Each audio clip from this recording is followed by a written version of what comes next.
உள்ளத்தில் நல்ல உள்ளம் உறங்காதென்பது வல்லவன் வகுத்ததடா.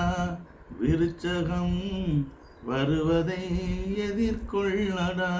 தன்னுடைய அதீத திறமையால் இந்த நாட்டு மக்களுக்கும் சரி, தன்னுடைய குடும்பத்துக்கும் சரி, எவ்வளவுதான் உண்மையா உழைத்தாலும் அதற்குண்டான பாராட்டோ, அதற்குண்டான பரிசோ, அதற்குண்டான ஆறுதலான சொற்களோ கிடைக்காம இயங்கக்கூடிய விருச்சக ராசி, விருச்சக லக்னத்தில் பிறந்த ஆணுக்கும் பெண்ணுக்கும், உள்ளத்தில் நல்ல உள்ளம் கொண்ட விருச்சகத்தில் பிறந்த அனைவருக்கும் இயற்கை ஜோதிடம் சார்பாக என் இதயங்கனிந்த வணக்கத்தை தெரிவித்துக் கொள்கிறேன். விருச்சகத்தில் பிறந்தவர்கள் இயற்கை ஜோதிடம் பதிவை பார்த்து கொண்டிருப்பவர்களுக்கு இயற்கை ஜோதிடம் எந்த அளவுக்கு விருச்சக ராசிக்கு அக்கறை எடுத்துக்கொண்டிருக்கிறது என்பதை மனப்பூர்வமாக தெரிந்து கொண்டிருப்பார்கள். நாம் அனைத்து ராசிகளுக்கும் தான் பதிவு போடுகிறோம். ஆனால் அதில் முக்கியத்துவம் கொடுக்கிறது விருச்சக ராசிக்காரர்களே. அதனால் விருச்சக ராசிக்காரர்களுக்கு அதிக அக்கறை எடுத்து இயற்கை ஜோதிடம் ஒவ்வொரு பதிவிலும் அவர்களுடைய நலன் கருதி சில பரிகாரங்களை மிக துல்லியமாக துருவி ஆராய்ந்து, அந்த பரிகாரம் செலவில்லாத பரிகாரமாகவும் அதே டைமில் மிக சக்தி வாய்ந்த பரிகாரமாகவும் இயற்கை ஜோதிடம் விருச்சக ராசிக்கு விருச்சகத்தின் துன்ப நிலை மாற, பித்தம் தெளிய எந்த மாத்திரத்தினால் சரியாகும் என்பது போல தவித்து கொண்டிருக்கும் விருச்சக ராசிக்காரர்களுக்கு எவ்வளவுதான் கோச்சார தசாபுத்திகள் மாறினாலும் தன்னுடைய நிலைகள் மட்டும் மாறவில்லை என்று விருச்சகத்தில் பிறந்தவர்கள் ஒவ்வொருவரும் தன் மனதார குமுறுவதை இயற்கை ஜோதிடம் காதில் டைரக்டாக விழுகிறது. ஒருவரின் மனக்குமரல் தீர வேண்டும் என்றால் அவருக்கு நடக்கக்கூடிய விரக்திகள் தீர வேண்டும். எங்கு பார்த்தாலும் முட்டுச்சந்தாக இருக்கும் பொழுது மனம் விரக்தி அடையாமல் எப்படி இருக்கும்? ஒருவருக்கு தண்ணில கண்டம் இருக்கலாம், ஒருவில் நெருப்பில் கண்டம் இருக்கலாம், ஒருவருக்கு சூறாவளியில் கண்டம் இருக்கலாம். ஆனால் அனைத்து கண்டமும் விருச்சகத்துக்கே கொடுத்தால், ஒரு மீம்ஸில் நான் பார்த்தேன், நடு மலை குன்று மேல் ஒரு குச்சி பாலமாக வைத்து அந்த குச்சி மேல் நின்று கொண்டிருக்கிறார். குதித்தால் கீழே கடல், அந்த சைடு போனால் புலி, இந்த சைடு வந்தால் சிங்கம். இப்படிப்பட்ட இக்கட்டான நிலைகள் எந்த ராசிக்கு இருக்கிறது என்றால் 12 ராசிகளில் 8ஆம் ராசியான அஷ்டமத்து ராசியான, பல மர்மங்களை துருவி ஆராயக்கூடிய ராசியான, மண்ணில் புதைந்து கிடந்தாலும் சரி, விண்ணில் மறைந்து கிடந்தாலும் சரி, அதை துல்லியமாக ஆராய்ந்து மக்களுக்கு ஒளிபரப்பக்கூடியவர்கள் யார் என்றால் அது விருச்சக ராசிக்காரர்கள் தான். அவ்வளவு திறமை கொண்ட விருச்சக ராசிக்காரர்களுக்கு பேரும் புகழும் கிடைப்பது மிக மிக அரிதான விஷயம். தன்னை எவ்வளவுதான் தூத்தினாலும் கலைஞர் கருணாநிதி அவர்கள் எத்தனையோ வசனங்கள் எழுதியிருக்கிறார். அதில் ஒரு வசனம், கடலிலே என்னை தூக்கி எறிந்தாலும் நான் கட்டுமரமாக உங்களுக்கு மிதப்பேன் என்ற வசனம் இந்த விருச்சக ராசிக்கு 100% பொருந்தும். 98, 99% மட்டுமல்ல, 100% முழுமையாக பொருந்தும். கடலிலே இவர்களை தூக்கி எறிந்தாலும் இவர்கள் அந்த கடலில் கட்டுமரமாக மிதந்து தன்னை நம்பியவர்களாக இருக்கட்டும், நம்பாதவர்களாக இருக்கட்டும், அவர்களுக்கு ஒரு பாலமாக அமையக்கூடியவர்கள் தான் இந்த விருச்சகத்தில் பிறந்தவர்கள். அப்படிப்பட்ட விருச்சக ராசிக்கு எப்போ பார்த்தாலும் மனம் கலங்கக்கூடிய விஷயங்கள் ஏற்பட்டு கொண்டே இருக்கும். எவ்வளவு மனம் கலங்கினாலும் தன் கண்களிலும் தன் முகத்திலும் வெளியே, அதுக்கு உதாரணம் சொல்ல வேண்டும் என்றால், உள்ளுக்குள் பழைய சோறு சாப்பிட்டாலும் வாழை இலையில் நெய்யை தடவி வெளியில் போடுவார்.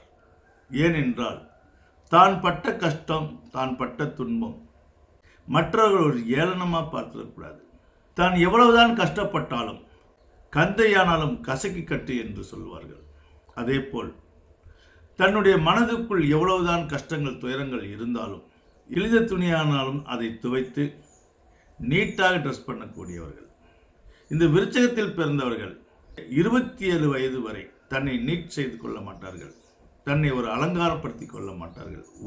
உழைப்பு என்று உழைத்து கொண்டே இருப்பார்கள். யாரை பற்றி கவனிக்க மாட்டார்கள், எதை பற்றியும் சிந்திக்க மாட்டார்கள். உழைத்து முன்னுக்கு வரணும் என்ற தாரக மந்திரம் என்றுதான் இவர்களுடைய மனதில் அடிமனதில் இருக்கும். அதனால பார்ப்பவர்களுக்கு இவன் சுத்தமாக இல்லை, அசிங்கமாக இருக்கா என்றெல்லாம் நினைக்கக்கூடிய அளவுக்கு இருக்கும். ஆனால் 27 வயதுக்கு மேலே, 27 என்றால் 2, 7, 9, 9ஆம் எண் என்பது செவ்வாய் பகவானின் ஆதிக்கம் கொண்டது. இந்த விருச்சக ராசி செவ்வாய் பகவானின் ஆதிக்கம் கொண்டது, அதுவும் பெண் தன்மை கொண்டது. ஒரு ஆணுக்கு குடும்பம் நடத்த பக்குவம் வர வேண்டும் என்றால் குறைந்தது 24 27 வயது வரை ஆக வேண்டும். அப்பொழுதுதான் அந்த ஆணுக்கு குடும்ப சூழ்நிலைகளினுடைய பக்குவங்கள் தெரிய வரும். ஆனால் ஒரு பெண்ணுக்கு அப்படி அல்ல.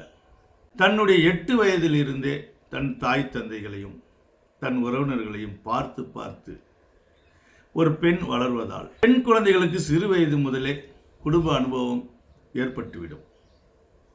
அதே போல விருச்சகத்தில் பிறந்த அனைத்து ஆண்களுக்கும் எப்படி பெண்களுக்கு சிறு வயதிலேயே அனுபவம் ஏற்பட்டு விட்டதோ, அதே போல் விருச்சக ராசியில் பிறந்த ஆணுக்கும் பெண்ணுக்கும் சிறு வயது முதலே குடும்ப பொறுப்பு தன் அடிமனதில் ஏற்பட்டுவிடும். ஆனால் அதை வெளிப்படுத்தி கொள்ள மாட்டார்கள், தான் உழைத்து கொண்டிருப்பார்கள். யாரிடம் எப்படி பழக வேண்டும், நல்லவர் யார் கெட்டவர் யார், ஏனென்றால் அதுவரை இவர்களுக்கு வெளுத்ததெல்லாம் பால். 27 வயது வரை வெளுத்ததெல்லாம் பாலாக நினைப்பார்கள். எங்கு பார்த்தாலும் ஏமாறுவார்கள். குறைந்தது 27 வயதுக்கு மேல்தான் இந்த உலகத்தை தன் கண்ணால் பார்ப்பார். அப்பொழுதுதான் ஒரு பாட்டு வரிகள் இவர்களுக்கு புரியும்.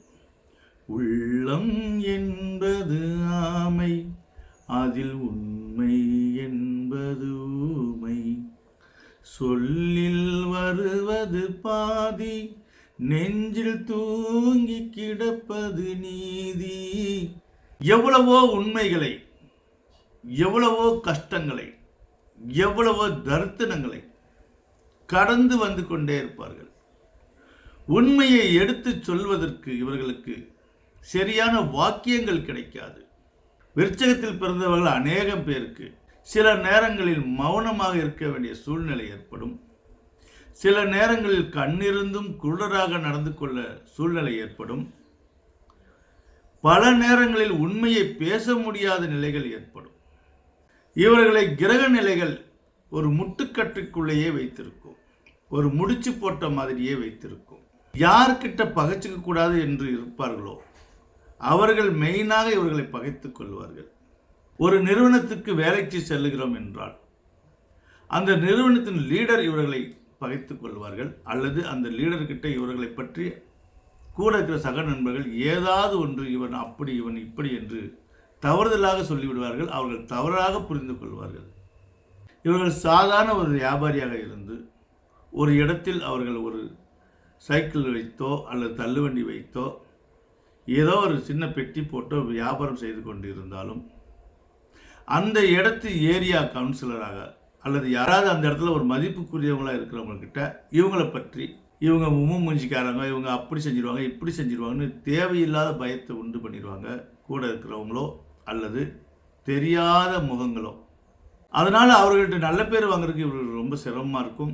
திடீரென்று உங்கள் கடையை எடு என்று அவர்கள் சொல்லும்போது இவர்கள் அடிமனது பக்கு என்று இருக்கும். அவ்வளோ துல்லியமாக இயற்கை ஜோதிடம் விருச்சிக ராசியை ஆராய்ச்சி செய்திருக்கிறது என்பதை நீங்கள் புரிந்து கொள்ள வேண்டும். ஆக யாரை பகைச்சிக்க கூடாதோ அவர்களே இவர்களை பகைத்து கொள்ளும் பொழுது அந்த நிலைகள் இந்த விருச்சிக ராசிக்கு ஏற்பட்டு கொண்டே இருக்கும். ஆனால் யார் எதை சொன்னாலும் வரக்கூடிய அணையிலிருந்து திடுதிடுந்து வரக்கூடிய தண்ணி குறைவாக வந்தாலும் இருப்பதை கொண்டு சிறப்பாக வாழக்கூடிய திரகாத்திர மன உறுதியும் வாழ்வில் நல்ல இலக்குகளை அடைய வேண்டும் என்ற மன உறுதியோடு இருக்கக்கூடிய விருச்சிக ராசியின் தன்மை இருக்கிறதே, இது எந்த ராசிக்கும் இந்த தன்மை இருப்பதில்லை. எந்த ராசிக்கும் இப்படி ஒரு கொடுமை நடக்காது. ஆனால் எவ்வளவு கொடுமை நடந்தாலும் தன்னை யாரு பகைத்து கொண்டாலும் சக நண்பர்களாகட்டும் யாராக இருக்கட்டும் இவர்கள் நற்பெயரை கெடுக்கும் வரியாக செய்தாலும் இவர்களுக்கு பாராட்டுகள் வரவிடாமல் தடுத்தாலும் இவர்களுக்கு அதிர்ஷ்டங்கள் வரவிடாமல் தடுத்தாலும் இவர்கள் சரியான ஊதியங்கள் வரவிடாமல் தடுத்தாலும் இவர்கள் அதீத திறமையும் விடாமுயற்சியை கொண்டு இலக்கை அடைந்தே தீர்வார்கள். அந்த இலக்கை அடைவதற்கு முன் இவர்கள் அடிமனதில் ஒரு பாட்டு இருக்கும். போக போக தெரியும் இந்த பூவின் வாசம் புரியும், போக போக தெரியும் இந்த விருச்சகம் இலக்கை அடையும், இலக்கை அடைந்து விடுவார்கள். அவ்வளவு விடாமுயற்சி. இந்த விடாமுயற்சியைத்தான் மற்றவர்கள் சரியா புரிந்து கொள்ளாதனால் பிடிவாதம் என்று சொல்லுவார்கள். விருச்சக ராசிக்காரர்கள் ஒரு பிடிவாதம் பிடித்து விட்டால் முரட்டுத்தனமாக பிடிவாதம் பிடிப்பார்கள் என்று அவர்கள் இவர்களை சரியா அறிந்து கொள்ளாமல் புரிந்து கொள்ளாமல் இவர்களுடைய விடாப்பிடியான முயற்சியை பிடிவாத குணம், வரட்டு குணம் என்று தவறாக சித்தரித்து கொண்டு விடுவார்கள். சாதாரணமாக எதுக்கு கோபப்பட போகிறார்கள்? யாராக இருந்தாலும் தீக்குச்சியும் தீப்பெட்டியும் உரசினால்தானே அந்த நெருப்பு எரியும். அதை ஏன் சக மனிதர்கள் புரிந்து கொள்ள மாட்டேங்கிறார்கள்? தீக்குச்சியும் தீப்பெட்டியும் உரசும் பொழுது நெருப்பு எரியும் என்ற தன்மை ஏன் மற்ற சக மனிதர்களுக்கு புரிய மாட்டேங்குது? அதே போல் இவர்களுடைய தன்மானத்தை சீண்டினால் இவர்களுக்கு கோபம் வரும் என்பதை ஏன் மற்றவர்கள் புரிந்து கொள்ள மாட்டேங்கிறார்கள்? ஆனால் யார் என்ன புரிந்தாலும் புரியாவிட்டாலும் நான் ராஜா, எப்போதும் நான் ராஜா, இந்த பாட்டுகளெல்லாம் இவர்களுக்காகவே தயாரிக்கப்பட்டது என்று சொல்லலாம். அவர்கள் எந்த மோட்டிவில் தயாரித்தார்கள் என்பது நமக்கு தேவையில்லை. ஆனால் இந்த பாட்டு வரிகள் இந்த விருச்சிக ராசிக்கு 100% பொருந்தும். அதுதான் இயற்கை ஜோதிடம் எடுத்து உரைத்துக் கொண்டிருக்கிறது. அவ்வளவு திறமையும் அவ்வளவு ஆற்றல்களும், உங்களுடைய ஆற்றலுக்கும் அதீத திறமைக்கும் பாராட்டுகள் கிடைக்க வேண்டும் என்றால் உங்களுடைய துணையிடம் நீங்கள் நல்லபடியாக சந்தோஷமாக நடந்து அவர்களுடைய ஆசையை பெற்று வாழ்வில் எண்ணற்ற வளங்களை நீங்கள் குவிக்க வேண்டும். ஏன் தன் துணையிடம் நீங்கள் இறங்கி போய் அவருடைய ஆசீர்வாதம் வாங்க வேண்டும் என்று விரிவாக்கமாக சொல்லுறதுக்கு இந்த வீடியோ பதிவு ரொம்ப லெங்காக போகிறது. அதனால் மீண்டும் ஒரு நாட்களில் அதை பற்றி விரிவாக்கமாக ஒரு பதிவை போடப்படும். அப்பொழுதுதான் உங்களுக்கு இயற்கை ஜோதிடம் சொல்லக்கூடிய விஷயங்கள் உங்களுக்கு நன்கு புரியும்.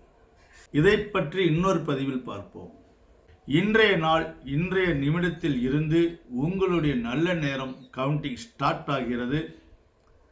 ஸ்டார்டிங் விருச்சகம் கவுண்டிங் என சொல்லி மீண்டும் அனைவருக்கும் என் நெஞ்சார்ந்த வணக்கத்தை தெரிவித்துக் கொள்கிறேன்.